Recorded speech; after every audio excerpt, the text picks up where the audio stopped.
Good morning, all. How's it going? Good to see you. And actually, when I say see you, I actually can't see you. YouTube tells me that there are 0 people watching, but there are people in the chat. So I'm going to assume that the 0 people is a mistake. This is episode 60, the Vitriol of Alchemy, and I misspelled alchemy. Is it going to let me change that? That's embarrassing. Alchemy. There we go. The Vitriol of Alchemy, but now it says alchemy. It is a rainy day here again. It has been raining since I said goodbye to my buddy Butter. It feels like the mountain is actually crying. It just won't stop raining, and it's fitting of my mood. And if you remember my wedding story of the hailstorm, I think there's something to this weather modified by the collective mood. Maybe there really could be something to that. So it is Thursday, but happy Friday to you, Jay Armstrong. Today is Jupiter's day, the day of 10, from what I hear. I guess Thor's day would be another way of putting that. And let's get started. I don't think you're a robot either. I don't know why it says that. Number the episode 60, James. I will do that too. Thank you. It's a good idea. Number 60. There. Hey, it looks like it corrected the title. That's good. All right, guys. Thanks for being here. I didn't even mean to bring it up, Sharon. Thank you. I didn't even mean to bring it up. It's all of us have our own. Anyway, it's all good. I just think it's interesting that the weather always seems to, not always, but on the important stuff, the weather is always kind of like right in line, at least from my perspective, where things are going.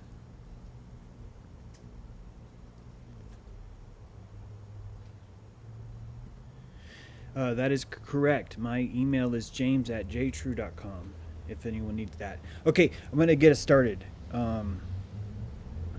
In the news, actually, I'm going to start with Jason's email. I got this great email, and I'm going to read you part of it.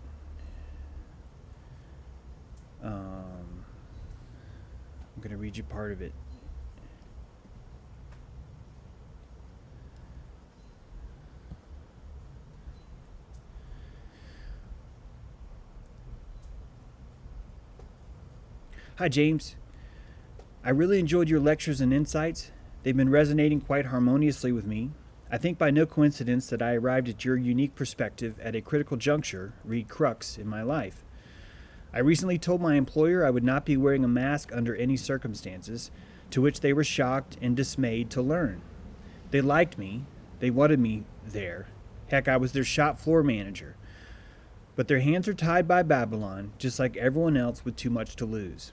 I get it. I tell you, man, the feeling of freedom and the crystal clear blue skies above me on the day they let me go was a profound thing. Stepping out of that dungeon of a warehouse, it's become clear now that this whole ordeal has been the missing ingredient necessary towards baking up the next chapter of my life. Since then, I've been working on my guitar, singing, and song repertoire, honing my skills and my set list. I've been setting all the items of my world in their proper order. Tightening up loose ends, family, friends, locations, goodbyes, and gratitudes. I'm putting my arrangements in order, as my bid for power, not in the greedy sense, but as Toltec sorcery refers to it, has been answered, and I'm gearing up to travel into the great wide unknown, and to experience a world that I've only dreamt of until now.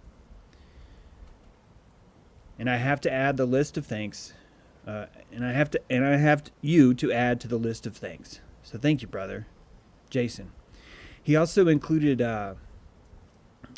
two really awesome poems, and those are going to be on the website here. If I pull it up now, it's going to show his email address. In I can't do that now, but it's the letter is already like so much gravy. It's such a beautiful sentiment reflecting where we are right now. We are in the gifts of Baal.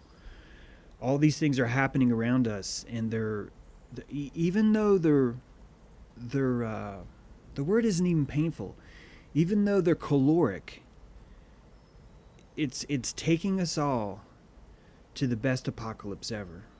Even if it's painful, I think some of us have learned falsely through Babylon that when we are comfortable, that means things are good. And when we are uncomfortable, that means things are bad. And that's a huge, huge mistake we make when we understand the world, when we understand how it works and what it means. And as we learn to appreciate these gifts of Baal, like the rain, reflecting the mood, like our losses as well as our gains, we become better at negotiating everything that's handed to us. It's a compassion develops because we no longer feel like the world is out to get us. The world's out to improve your posture. It's not out to get you. It wants you to have the best posture possible. Because when you have that posture, you're at your strongest. Your voice is as clear as it could be. Your vocal cords are amplifying as clear as they can. All from your posture, from your stance. These are all really good gifts of Baal. Just yesterday, the CDC put out some new guidelines for reopening schools. Wearing masks over the age of 2. No sharing of any items or supplies, all belonging in individual cubbies or labeled containers. No sharing of electronic devices. No sharing of toys. No sharing of games. No sharing of learning aids. Desks 6 feet apart, all facing the same way. Distance on school buses, 1 child per seat, rows skipped. Install sneeze guards and partitions wherever you cannot space 6 feet apart. One-way routes and hallways. Tape on sidewalks and walls to assure kids stay 6 feet apart. No communal shared spaces, cafeterias, playgrounds. Physical barriers or screens between sinks and bathrooms. Only prepackaged boxes or bags of food instead of cafeteria food. Kids eat in classroom. No field trips, assemblies, or external organizations in the school. Limiting of volunteers and visitors. Same children stay with the same staff all day, no switching groups or teachers. Stagger arrival and departure times for students to limit exposure to crowds of kids. If possible, daily health and temperature checks. And several rules about cleaning and disinfecting throughout the day and hand washing frequently. These are the recommendations from the CDC, which will be adopted by many school districts across the country. And that's a huge, huge gift of Baal. You guys have already been to school. You know what's there. You know exactly what's waiting for people at public school. I went into school thinking I must be broken because of how poorly I did. I was actually de-gifted. I'm one of the few kids that was ungifted. What I mean by that is that there's this narcissistic chosen program in school called the gifted program, where they take certain people and they call them gifted. And then they're allowed to be in a separate class, and that allowed to be is the language is exposing to you right there what I'm talking about. You're allowed to be. You have permission to escape the general population. And by doing that, you enter another class. And my class was with Miss Fraser, and it was the gifted program. But sadly, Miss Fraser did not like my questions. She did not like the things that I was apparently gifted in. And I was one of the only kids that I know at my school that was ungifted. I was certified ungifted. And she was very happy to do that to me. The narcissistic love bombing of being in the gifted program was something that I was rejecting, and I was being punished for it. And so the hero's journey had begun for me as early as 10th or 11th grade.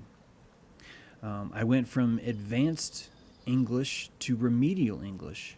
I barely graduated high school because I was under the impression that I was a fallen child. I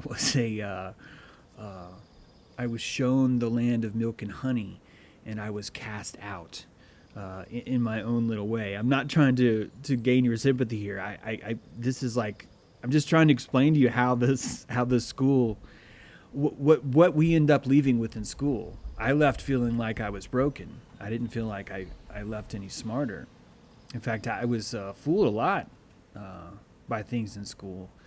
A lot of things I gave up on because I just misunderstood that what I was being taught was actually propaganda. I didn't know that. No one was there telling me that. None of us knew that. It was a horrible thing. And now when I see this CDC, I think this is a gift of all, because anyone who cares about their child is going to understand what's going on, and they're going to stop sending their child to public school. And that sounds wonderful. And I can hear right now maybe some parents saying, how dare I suggest that this is a good thing? That some of us have to work 60 hours a week or 80 hours a week, or we have to have 4 jobs, or we have to have this, or we're single, or we're this. And I say, yes, exactly. It should be expensive. It should be expensive to choose the wrong partner. It should be expensive to trust a partner enough to have a child with him and then find yourself not able to be around him anymore. That should be expensive. That should be a brunt that all of us, including me, have to bear. Choosing the wrong partner is a gift of Baal. And signing up for a life in a 4,000 square foot home, right, that's $750,000 with a mortgage should be difficult. And the idea of having to take the time to educate your own child or to solve your own child's education is a wonderful problem to have. It means A, you have a child, and it means B, you're concerned about their education. These are great things. Otherwise, you're going to delegate. Otherwise, you're going to delegate and pretend like it's not your fault anymore. You're going to watch the dissonance spread throughout your community, and you're going to say, well, that's not my fault. I even went to the PTA meetings. But it is our fault, because we think the most important thing, the education of our children, we think the most important thing that there is in our world, our entire genetic line rests on what our kids are doing every day. And we decided that the government is worthy of that. They're the ones we want to have that honor. And that should be an expensive decision that should sting.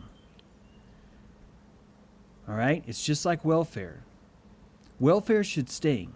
If you're going to apply for welfare, it should sting. It should have a stigma. It means you have a heart. It means you have empathy. It means that you value what you could bring to the table, and you wish you could bring more. It should sting internally, right?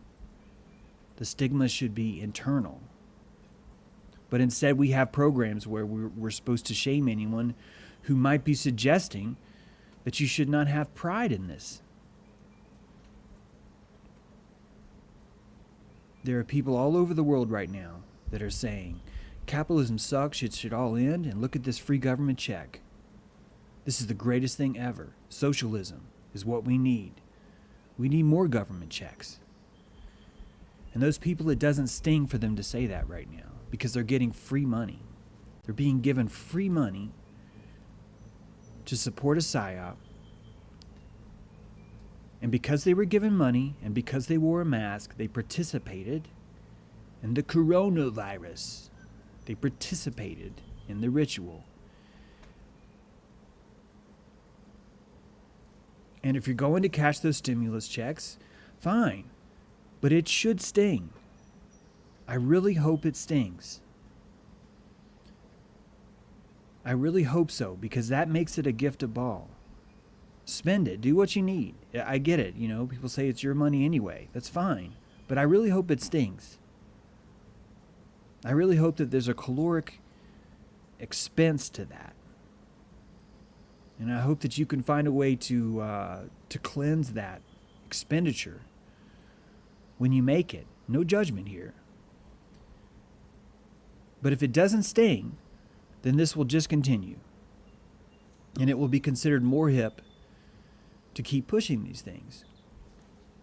Now, I'm being optimistic by telling you this CDC is a gift of all. I realize that practically it will take years for kids to be pulled out of school because their parents are just going to be overwhelmed because they lack the sovereignty necessary to even consider that that decision should be in their hands. They don't feel like it should be in their hands. They feel like that we do not have enough confidence in ourselves to educate our child. It should be left to the state. And then you ask them why, and they'll say, because we are idiots. And then you ask them, who taught you? And they're like, well, the government. And then you're just like, waiting for the receipt to come out of their head and go transaction canceled. Oh, wow. If the government cannot give me enough confidence to raise my own children or to teach my own kids about education, maybe it's not such a great idea to send my kids to that very place. It should be expensive to send your kids to public school. It should be. It's easy for me to say, right? I don't have kids, right? I get it. But my lack of kids is a gift of all to you because it shows you how much I would value that. It shows you how important that is to me. It's alchemy. It's alchemy on your own DNA. Educating your child is alchemizing your own genetic DNA. It's bringing it all back to us. And by sending our kids off to school, we're buying into these ideas. We're buying into these ideas. We're adopting these as our scripture. Podcasters, I'm just showing the CDC guidelines that I read. These ideas. Kids eat in classrooms now. Only prepackaged boxes and bags of food. Right? No field trips. It's always the same teacher. Kid has to have the same teacher now because that's safer. This is a huge gift of all. And it's going to completely change our entire economy as all these people pull out of school. It's going to change it all. It's already happening. It's the best apocalypse ever. And right now, everything's transientable, right? Everything can be moved and changed right now. We have that opportunity. This is good stuff. This is great, great stuff. I'm really glad this is happening. Thanks for the super chat, Andrew. And Bedros, thank you. Keep doing what you're doing, James. Best of luck. Thank you. I will. And the gifts keep coming because now we have contact tracing. Contact tracing. Should you opt into Google and Apple's contact tracing? Here's how secure it really is. I'm showing a cartoon here that I pulled together that's just going to explain real quick here what contact tracing is. Alice and Bob meet each other and have a 10-minute conversation. It shows Alice and Bob on a park bench. Their phones exchange anonymous identifier beacons. A few days later, Bob is positively diagnosed for something that he thinks is called COVID-19 and enters the test results in an app from a public health authority. With Bob's consent, his phone uploads the last 15 days of keys for his broadcast beacons to the cloud. Way to go, Bob. Way to tell the cloud. Sometime later, Alice gets an alert. Alert, you have recently been exposed to someone who has tested positive for COVID-19. Tap for more information. Alice's phone receives a notification with information about what to do next. And I will admit, I added this last panel I'm about to show you, but I think it's important that we know what to do next. Alice stops using a cell phone and arranges a meeting to bitch slap Bob. So even the contact tracing is part of a gift of ball. It's part of this system. Yes, this is real, Genevieve. This is real. Okay, the last frame, Alice, she stops the cell phone, arranges a meeting to bitch slap Bob. I did that. But this was put out by Google. This is what Google's saying. Okay, this is all real, except for the last frame. All right? This is a gift of ball, just like CDC. All this propaganda that you're hearing is gifts of ball.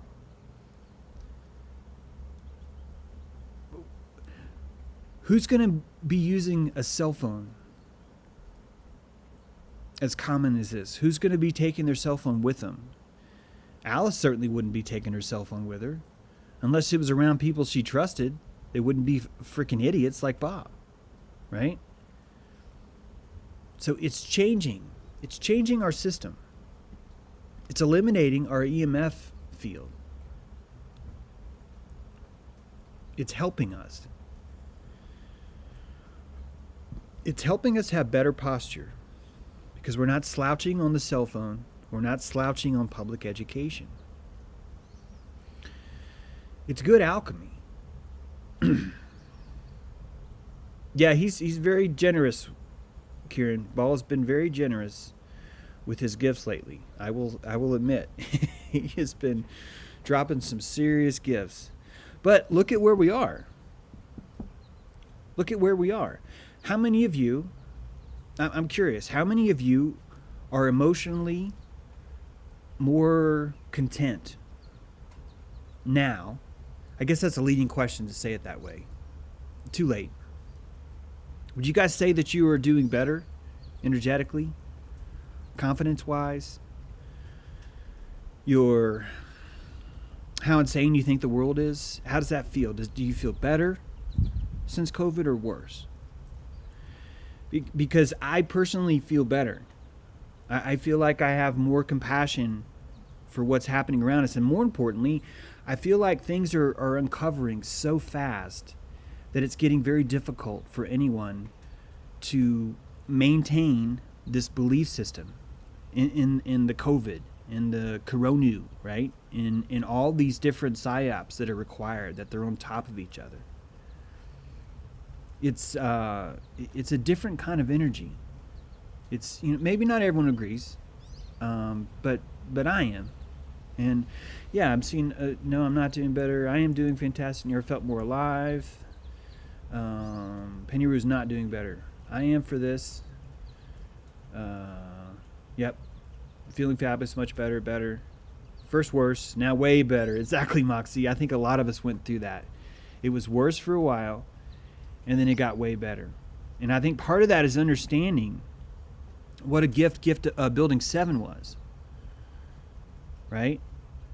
It's showing you. I want you to imagine that there's psychopathic panthers. I don't want you to imagine. There are psychopathic panthers in the world that are here to fuck your shit up, man. Right? You know that. They're here. But what Building 7 shows you is that there's this other creature called a jaguar. And this jaguar, for whatever reason, wants you to see panthers. And this jaguar has a can of spray paint. And anytime a black panther runs by, this jaguar is hunting the black panther and spray painting giant signs on its back saying, "Look at me." And it's glow in the dark day glow paint. that jaguar doesn't want to kill the panther. It accepts that the panther is part of the jungle. But it feels that its job, for whatever reason, it feels its job is to make the panther more obvious for people like you and me.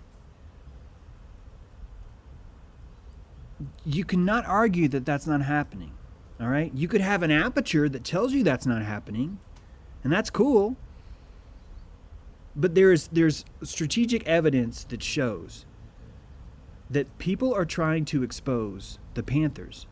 And these people are using ritual. They're sacrificing their own power so that you will see that. Thanks for the super chat, Dino. Freedom costs $1.09 plus inflation. They have worked to expose the lies of government, of war, of medicine, of school, of education. They want you to know. They want you to know people are lying.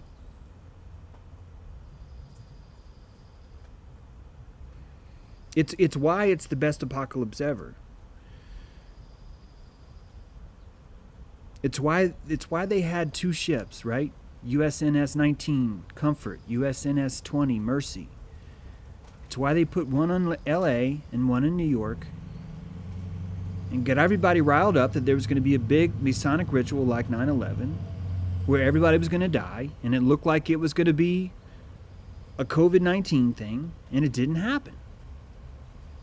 Instead, people know what exosomes are now. People understand there's even a phrase called terrain therapy. That wasn't in our zeitgeist. That wasn't in our toolbox. That wasn't in our tackle 3 months ago, guys. That's huge. That is someone showing you how to fish. And it's better. It's better than a savior. It's a dude we met on the river that wants us to do well. That's the best kind, man. It's the best kind. It's like Jane and Nicole with her super chat. The best kind. Thank you. These are happening all around you. And if you can't see that this CDC is so treacherously terrifying that it's going to cause more people, just like people right now are planting gardens, guys. 2 months ago, they weren't even thinking about it. No, I get my food from the grocery store. Now it's expensive to get your food from the grocery store because you're going into weird-ass fucking people that are touching your food going, everybody's sick, everything's sick. Ah! You don't want people touching your food that think that. You don't want people wearing fucking diapers over their mouth as they walk around touching all the vegetables that you want to get. You don't want someone that stupid around your food. And that's why everyone else is in here. That's why everyone else is finding this opposite, not opposite, but finding this comfort in this aperture. It's been the most liberating thing that could happen to us, this COVID lie. And you could pretend, sorry, I don't mean to judge that. You can say that it's because they tried to do this horrible thing to us all, but they just screwed up, that they made a mistake. But I'm telling you, man, Panthers don't make mistakes. They don't make mistakes.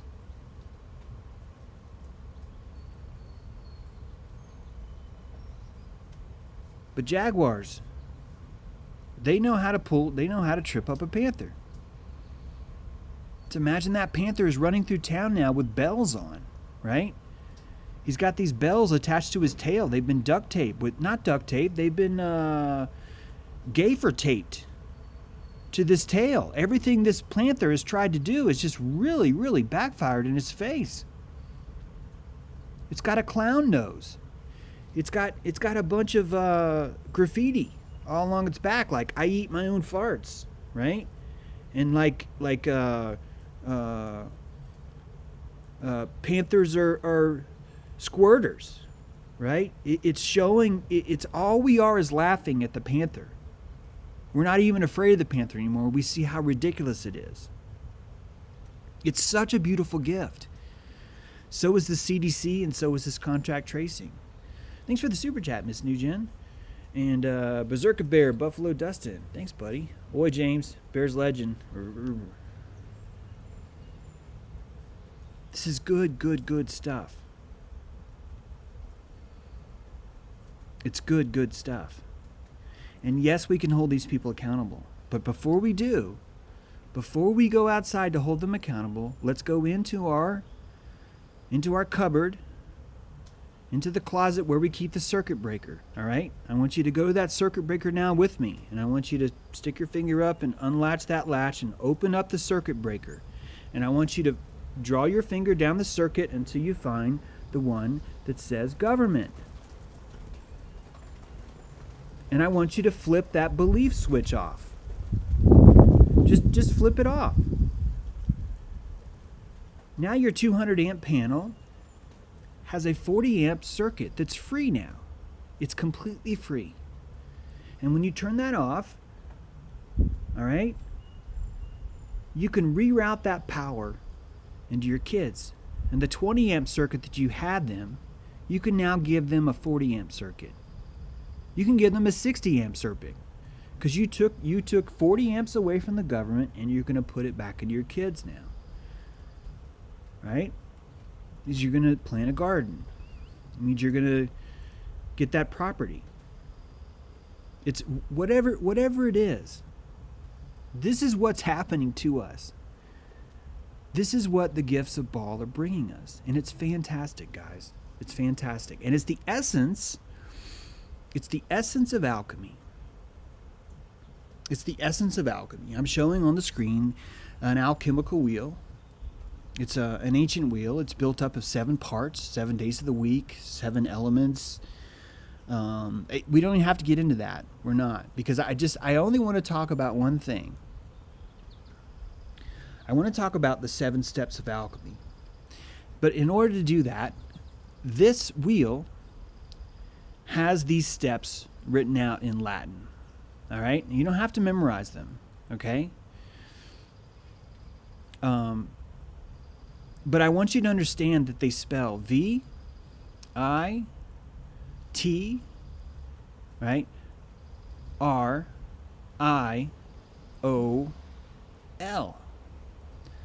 They spell the word vitriol. All right? Now, vitriol is the essence of alchemy. All right? Vitriol is actually, it's 2 things. First of all, and I had to look this up. Guys, I see people come in here who are like wicked smart, and I'm doing a presentation on Masonic stuff, right? And I'll see like Marty leads in chat. I am not here to be the expert. I'm going to talk about things that I'm not an expert on. Someone made a comment yesterday that I should not say anything about chemtrails until I know more, all right? Let me just clear this up because I need the confidence. I am not presenting myself as an expert. You fuckers need to be pruning my lips. I've been telling you that since day one. In fact, I insert lies into this chat. I've told you that. I insert lies into the show just so you will question. And what I just said about inserting lies, that could be one of the lies that I've inserted into this show. I'm doing that on purpose. I'm not here to regurgitate. I'm here to explore. We are unlearning together. Anyway, by the way, I've reached out to Marty. It'd be sweet if he wants to do a thing. Vitriol. It means visita interiore terre rectificando invenis occulutum lapidem, right? Which translates into visit the interior of the earth, and by rectifying what you find there, you will discover the hidden stone, i.e. the philosopher's stone. All right? But that's not the only definition. Vitriol is an actual form of sulfuric acid. All right? But that's not the only definition. All right? What is acid? Sulfuric acid could literally boil the oxygen out of the air. right? That's how bad it is, like in the sense of what it does. It's a very damaging thing. But the word vitriol itself, all right, the word vitriol itself literally means cruel and bitter criticism. Cruel and bitter criticism. And friends, what have I been telling you about Dojo Earth? What have I been telling you about Sensei Lord Technology? Could you describe having an adversary, in Hebrew, a Satan? Could you describe a Satan who's your personal trainer, the one that's here to bitch slap you until you have good posture? Could you call him vitriolic? Could you find yourself in a state where you feel that you are being given cruel and bitter criticism? Could you describe this adversary, the vitriol, the one who's giving you cruel and bitter criticism? Would you go so far as to call him Satan? Would you call that process of being pulverized until you find your truth adversarial? If you've entered this realm, this Earth Dojo, with no knowledge of why you're here, which all of us did, the first thing that happens when we walked in the door is boom, we got smacked with lies. And as we grew up, we got smacked harder and harder with lies. And some of us process these lies, I'm one of them, in a very personal way. You were doing this because you hate me. You were doing this to cause me harm. This is all an exercise in torture. That's all this is. You are getting off on treating me bad. You are an evil person, and your entire intent is that you feed off the suffering of others. That's what I would tell my trainer at first. Why? Because I walked in the gym and he fucking hit me in the face with a chair. And what else was I supposed to think? Because it hurt, right? The damage that we go through causes the limbic shock, which knocks your neocortex out, which turns on your limbic brain, and now you're in this 4-gear fight, flight, freeze, something else.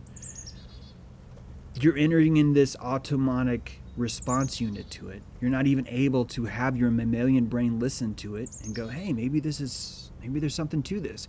Maybe that guy who hit me in the face is trying to help me. I mean, obviously, that's a very difficult thing to grasp. It's very difficult to grasp that idea. It's masochistic even to grasp that if you don't have compassion. All right? Masochism is going the wrong way with it because compassion is not consent. But it's looking deeper and going, why would someone do that? The excuse that they're evil is not working because no one here would be just doing it to be evil. Because we understand we've never met anyone who was purely evil. We've only met people who were evacuated. And that's what happens when we apply compassion to the human spirit. When we apply compassion to each other, we are suddenly able to apply compassion to our adversary, Sensei Vitriol, Sensei Lord Technology, Sensei the Adversaros Satanicus, the one who demands our posture. Right?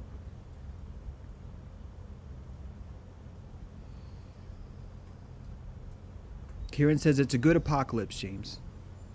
I get impatient with some folks whose aperture is so foggy.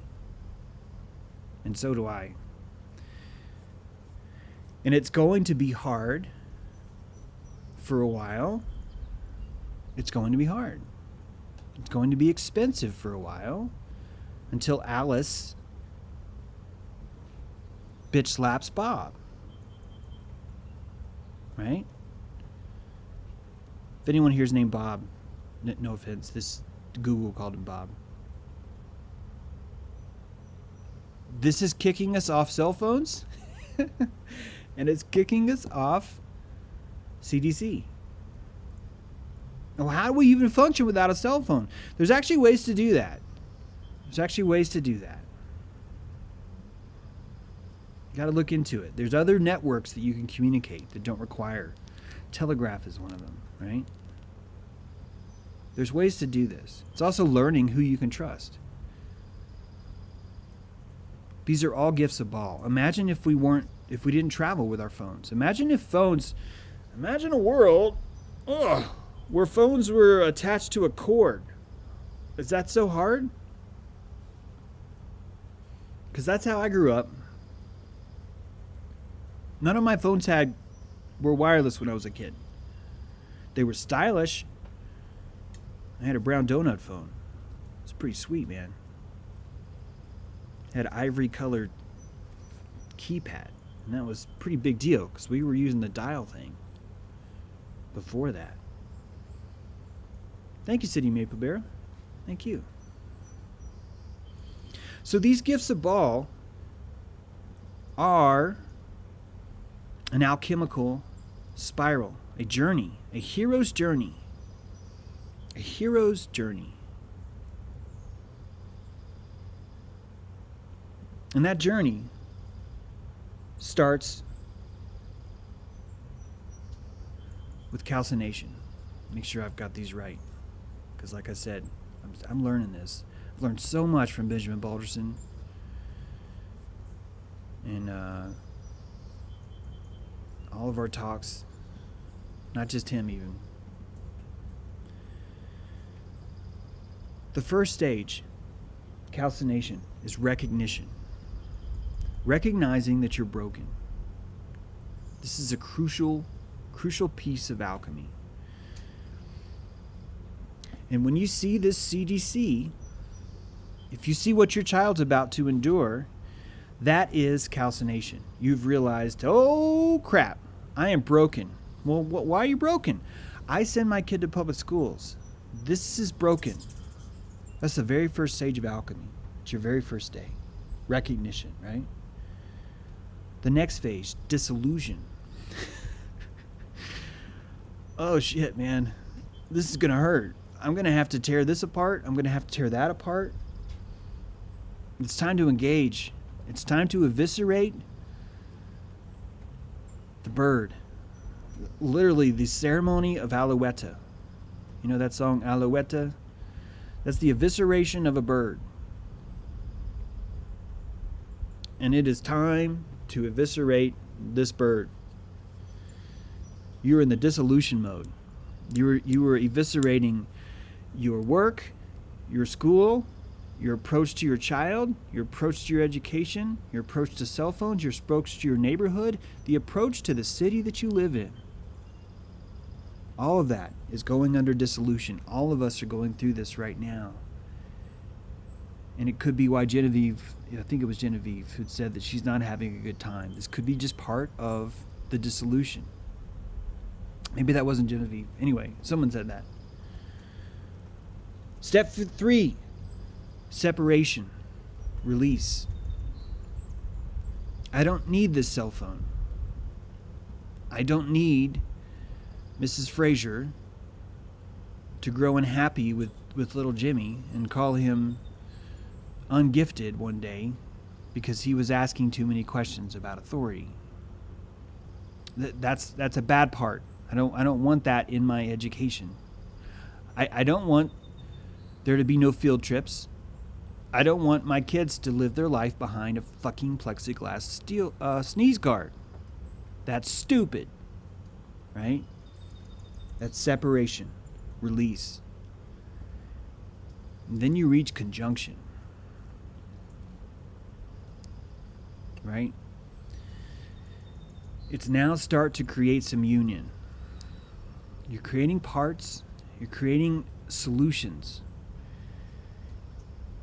If I plant this garden, if I set up this homeschool program, if I align with my neighbors over here, if I move out to the farm, if I buy this property, if I sell this thing, If I unionize this, this, and this, I think I can have something here. Next step is fermentation, the initiation. You have the parts, but it's time to initiate. You plant the seeds, you ferment them. You pull in all of your prana, and you put it in a pot and put a lid on it so it doesn't get away. You practice going throughout the day without a cell phone, right? You practice leaving the house and leaving your cell phone at home. And you take that feeling that you have when you're in the stall, the bathroom stall at work, and you try and reach for your cell phone, and you go, wait, I left it at home. And you're like, why did I do that to myself? And then all of a sudden, oh, I should have better posture. And then you finish your business because you have better posture, you don't waste any time in there, and you're already that much further along from the gift of ball. It's such a beautiful thing, all these things that are happening around us. It's so beautiful. Even the dissolution, even the fermentation, I mean. Finally is our distillation, the gathering of passion. We're removing that water that we added initially, or whatever it was we needed to separate. We are building passion now. We are letting it cook. We are finding that I didn't realize how much fun it was going to be to do this homeschool thing. Every Friday, I present a program to these 6 other families. Fridays we have a group day, right? And our homeschools group that we have, we all meet at each other's house on Friday and we do this group lesson. And this Friday, I get to give a presentation on Rome. I never get to give presentations about cool stuff at work. I'm talking about TPS reports, right?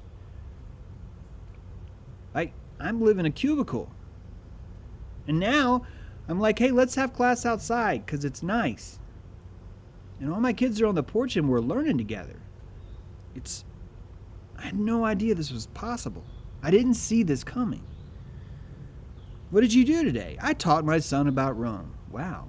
That sounds like a really thoroughly productive day. Yes, it's very satisfying. It's so much more satisfying than TPS reports.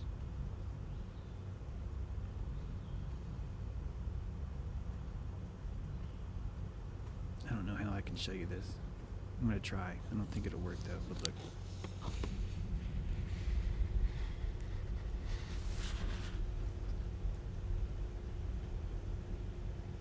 You guys see that big guy? He's all wet. There's a squirrel covered in water. Let's see if he'll come back.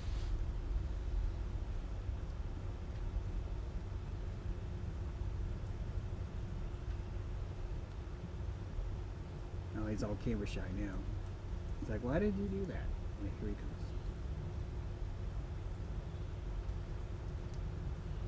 Hey, buddy.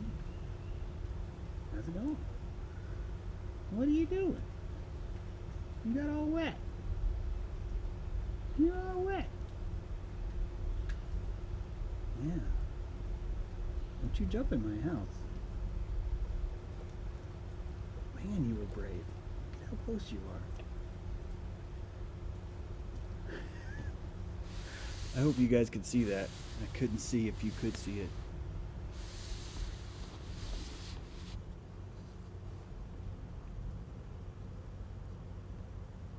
What did you do today? I touched a squirrel, a wild squirrel. You can't do that in your office, can you? Right? Thanks for the super chat, Dream Child. Been following you since last fall. You've opened my perception in ways could not have imagined. Thank you for sharing your spirit. Love you. Well, thank you. Thank you. I feel the same way. We've been opening our own apertures up to each other. This is part of the process, right? And all it takes is some compassion. City of Maple Bear, thank you. Thank you. It's very generous. I hope you guys could see that freaking that squirrel. That's so freaking funny. So dope. No? It says I have 24 people in the chat. It seems like there's more.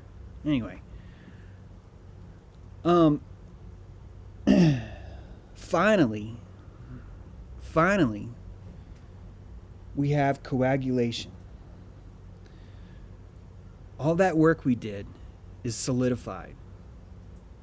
And you could picture that as in your house, in your mudroom, you have little cubbies now. And in those cubbies are lesson plans and things that are involved with the homeschooling. You have a special place in your house that's completely dedicated to the education of your child. You have a system that develops, right? And alchemy is not actually a circle, okay? It's not really a hero's journey. It's not. It's a hero's spiral.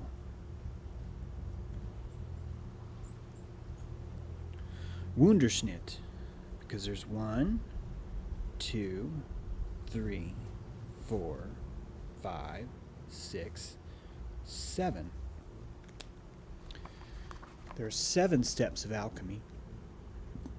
And I don't care which way you run this, you know, if you're going to run it going inside or outside.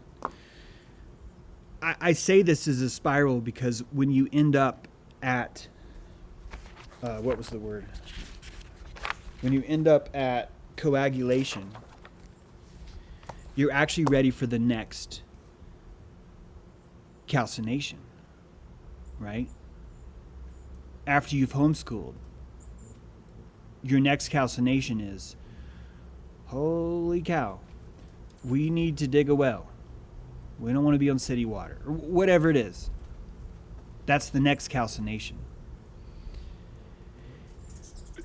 And before I forget, thanks for Iliad, the Iliad's Agamemnon. Thank you. Agamemnon. I need to learn what that means.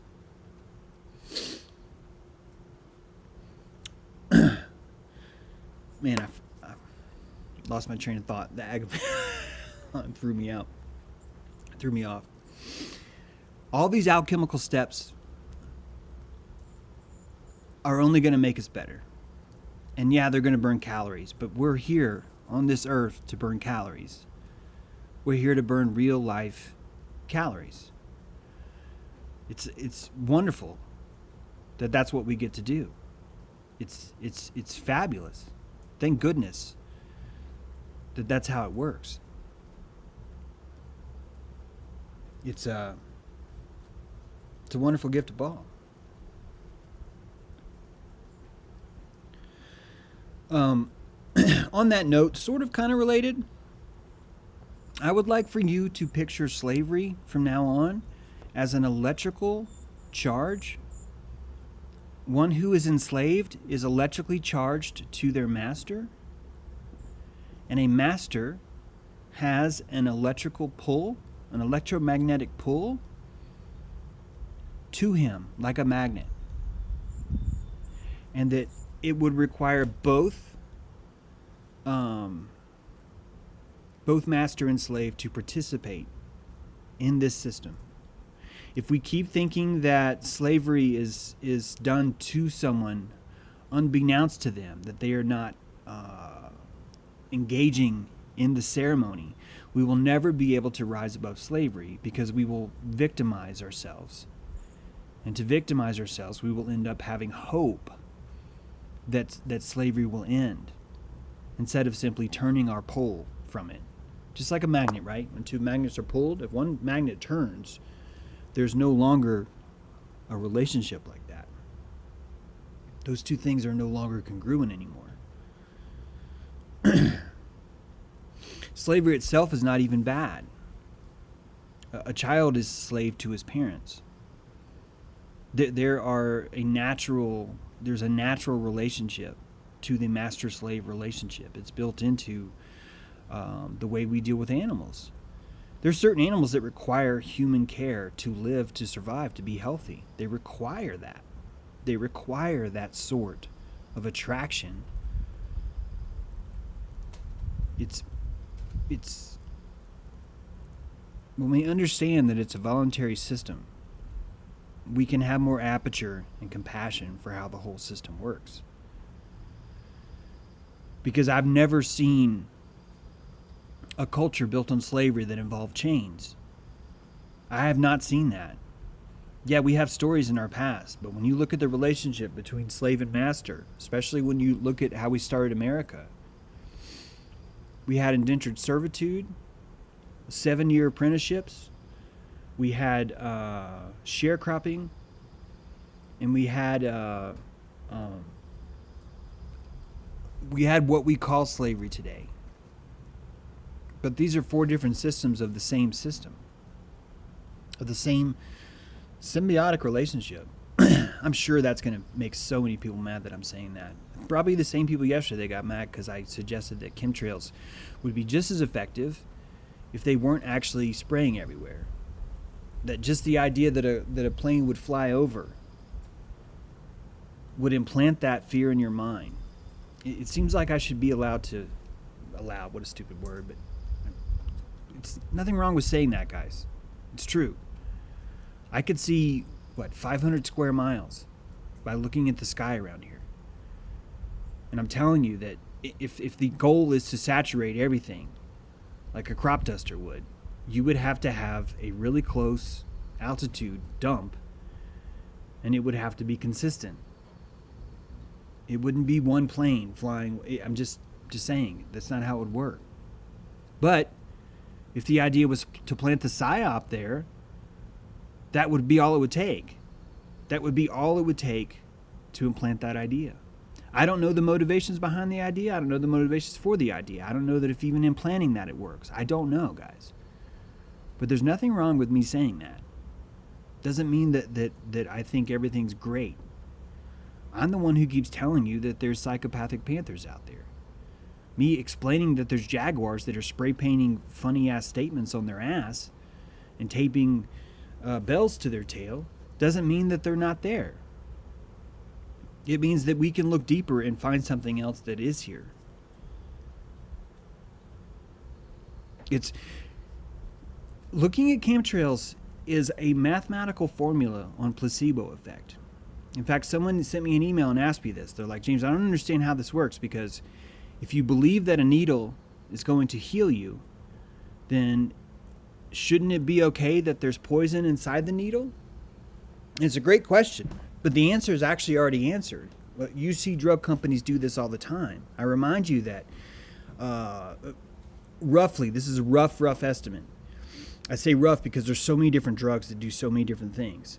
But on average, a drug company will have to eliminate about 35% of the placebo effect in order to expose the 5% of chemical effect that a drug has. When you're testing on a trial, if they pull Bob off the street and say, hey man, I want to give you this drug and see how it works, they have to find ways to eliminate all that power that he gives that drug, even by trying it first. And the percentage is so much more in favor of placebo. It's about 7-to-1 ratio. 7 parts belief to 1 part medicine is truly what you're looking at. I encourage everyone to look this up online. In fact, there's a couple of pretty good TED Talks about placebo that I normally don't even recommend TED, but I would say check it out. You will understand what I'm saying. Now, to go back to that question. As I said yesterday, you've got pills, right? White pills, powder pills, colored pills, capsules with balls inside, right? And then you step up into syringe. These are the levels of placebo. If you've got a syringe, it's going to be that much more effective to your belief than a white powdered pill. So, a vaccine has a syringe math of +8, right? A root, which is sadly that's what we believe, that roots have the least amount of medicine. Someone giving a root to chew on has a placebo effect of 1. So 1 through 8, right? 1 root, 2 white powder pill, 3 colored powdered pill but with a letter embossed, 4 capsule, 5 capsule with engraving with balls inside, 6 capsule 4 times a day. Actually, the amount of days is also in there. And finally 7 syringe. You get up to 8 syringe. I'm trying to show you the math here. So you get +8 because it comes in a syringe, but now you have all this aluminum that's coming with it. So you have to do the math. If you have the flu and you get a flu shot and you've been told that's going to make you immune from the flu, you have that much going for you. But now you have a bad electrical system where you've injected all this aluminum in your system, which is shorting out your electrical system. So even though you may have the power of belief going in there, you're still putting more shit inside you that's causing that core dump to get worse. And literally that's what medicine is. It's literally medicine is. Look, all we need is your belief to come out higher than the amount of chemicals we have. And if we do that, you're going to report a net positive effect, which is going to make you think that the medicine won. This is all a science of ignorance. Placebo effect requires your ignorance for it to work. And the reason why it requires your ignorance to work is because we've only been constricting that placebo to work in one central way, through Rockefeller oil. We've turned every single chemical that you take, we've made that from oil. We've turned petroleum into medicine. And the placebo effect is what's convinced all of us that that's the good idea. And all it took was that math to be higher. All it was a simple math equation. That's it. We have a lot of work to do to unlearn all this stuff. A lot. We have so much to do. And we have to be delicate. Because of our belief in placebos, we have to be delicate. And think about what happens, because if you get that syringe, you've maxed out your belief system. Your body's going to believe more in a syringe than anything else right now growing up in this system. That means if you want to put a cure in for something that was caused by a syringe, you're going to need like a syringe times 10. And we don't have that. It doesn't exist. Not to be gross, but this is why John McAfee is on Twitter right now, talking about how pleasurable it is that his wife fists him up the ass. His endocrine system has been jacked up so much through cocaine, drugs, sexual abuse, just massive loudness, right? Has destroyed his fidelity. And he now needs a woman with a very, very strong bicep to shove her fist up his ass. And he's on Twitter telling you that that's normal.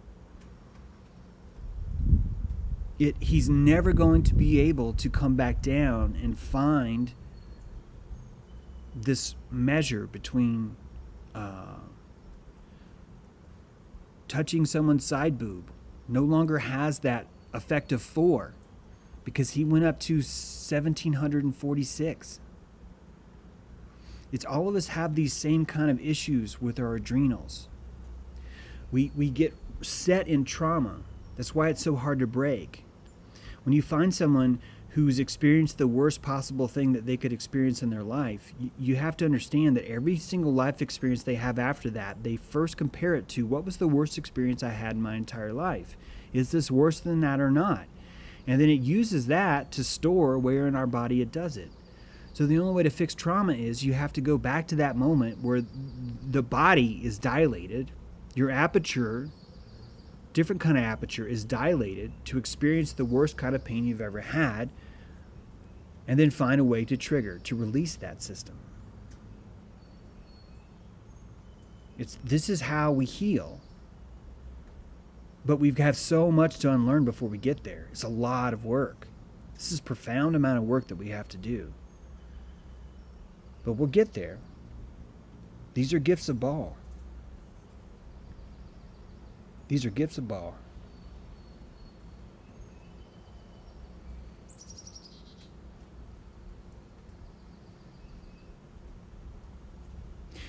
Yesterday, I hope I did a good job explaining the difference between the spoken word and the written word. That you can learn from a system of books. Like, I can learn that there are 4 postulates that define germ theory. And I can learn each of those postulates. And I can repeat those postulates to someone else. But when I read those, I read them as Koch's law. K-O-C-H is law. And so I will say to you, well, Koch's law on germ theory. And then someone else will laugh because it's Koch's law. It's pronounced Koch's law. And in that laughing, there's a realization, right? It's like one person is considered to understand it more, but from a totally different perspective. They understand it because they understand the pronunciation of someone's name. It's like the perfect example I have of explaining this difference between written knowledge and verbal knowledge, spoken knowledge. Yet all of our scripture is written. It's not spoken. But all of Talmudic tradition is spoken, not written. Things are written out of the spoken tradition, but most of it is spoken. It ends up creating a kind of blockchain, a lossy compression blockchain. If you know what that means, it's sometimes you'll see a JPEG image and it's kind of all squarey and pixely, right? That's a lossy compression. It's not lossless, it's lossy, meaning that its ability to condense itself has caused artifacts to appear in the image that were not there in the original. And oral tradition has the same lossy compression. Every time we convey an idea through the oral tradition, each of the persons that tells it, we have a chance that they may embellish it, right? Like the game of telephone when you're a kid, where you tell a secret down the line and it seems to change. There is a blockchain inside of here. Mythology, good mythology, has to have a resolution that's dull enough to survive the lossy compression over time. And I think that's what all the mythology that we have has this sort of encoding in it. It can survive certain cuts and scars. It can survive certain artifacts because it has the essence that's necessary for us to pull and interpret this kind of truth from it. And I just want to take the chance to say this because I don't think I've said it enough. When I talk about Jesus and Christianity, I've mentioned before that there's this stone cross and it's wrapped in kudzu and poison ivy and red oak and thorns. But even though it's wrapped in all these things that history puts around it, you still see its general shape. And I see that truth in there. It's why I talk about it so much. There's just certain vines that I've seen wrapped around it that I think are causing a constriction. And it's very specific vines. One of which is the idea of royalty. The idea that there is a divine lineage. The idea that there is a bloodline, a holy grail of blood. I believe this is one of those vines that's been wrapped around this cross so that you'll buy into the idea of royalty. So you'll buy into the idea that Peter is holy.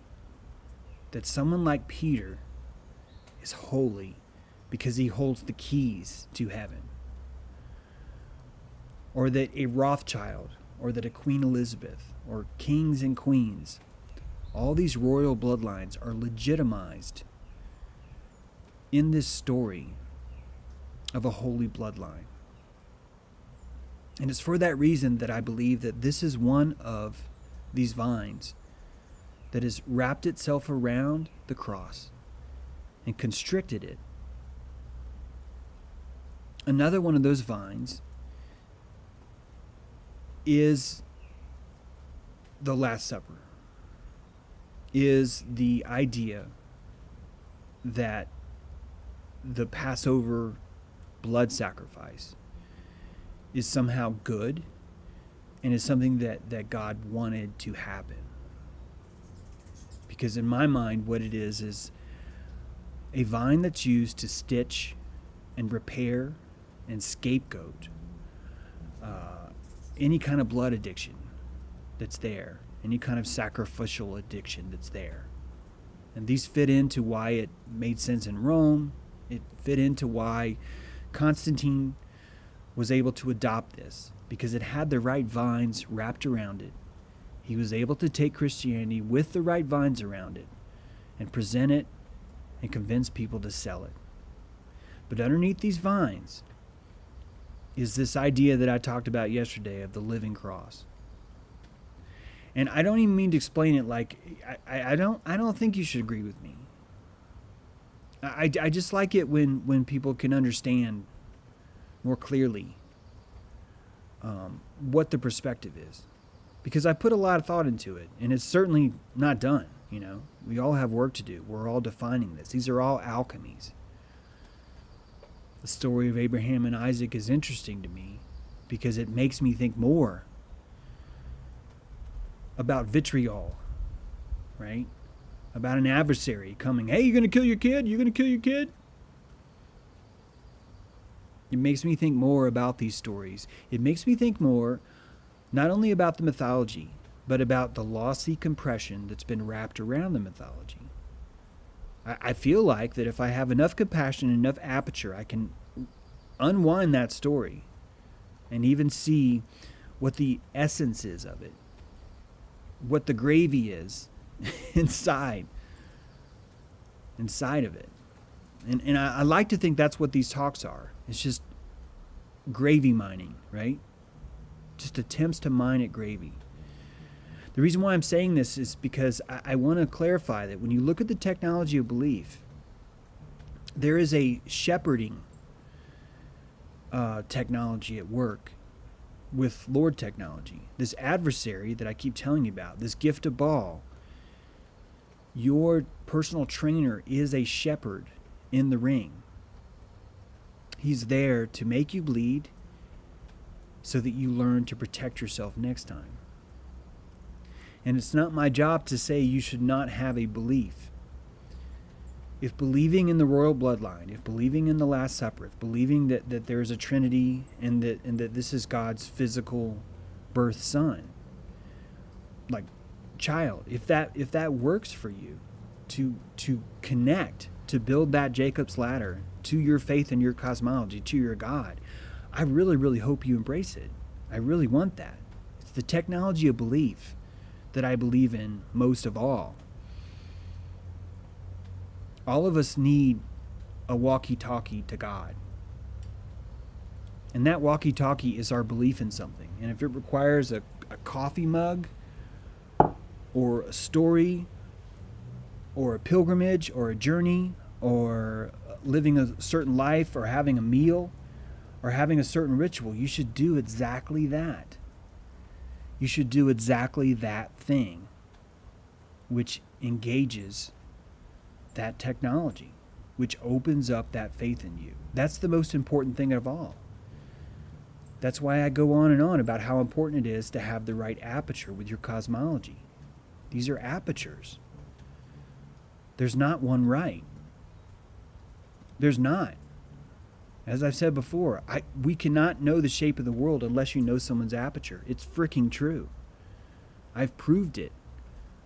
What's uncomfortable is that we're all now having to think, wait a minute, you mean the world could be both? And I'm like, yeah, because consciousness. Dude's consciousness is the center of the universe. Your consciousness is the center of the universe. I'm sorry, but it's true. And there's nothing you can ever do to change that. You can't pretend to be the right scientist. You can't pretend to adopt the right scientism. You can't have on the most charismatic people telling you about how the earth is a fucking pear. You will always be the center of your universe because consciousness is broadcasting that universe. It's using your eyes to see. I can't wait to show that to you tomorrow, this presentation on eyes. I hope it'll be ready tomorrow. I've been trying to prep it for you guys because I really want you to like it.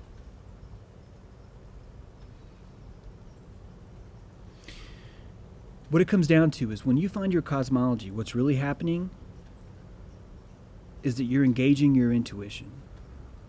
Your intuition to believe is being engaged. And all of your power is going to come from there. Not from having the right story, the right wardrobe. It's none. Not from saying the ritual right, not from saying the words right. It's going to come from your intuition engaged. From you believing your own story more than anyone else. It's going down into your, it's walking up to your electrical panel, flipping off the switch for stories you don't embrace anymore. Flipping off the CDC switch, right? There's 20 amps. Flipping off the public education switch, there's 40 amps. Flipping off the government switch, there's 80 amps. Now you have all those free panels, right? You can use all those. Chicken coop, whatever, right? You have a finite amount of belief. And you need to be the one that respects that, man. That's your honey. That's your hive's honey. And you can't buy honey from 400 miles away and expect it to do the same. It's got to come from here. And that's you. You're that hive, man. Anyway, thanks for joining me on episode 60. You guys have a great day. And I look forward to doing this again real soon. Appreciate your work, James. Thanks, Credit Bear. I appreciate you appreciating. Thanks for being here, guys. I really appreciate it. Take care. And remember the alchemy. Let's get some vitriol on, right? Vitriol's good. It's good. Gifts a ball. Good time.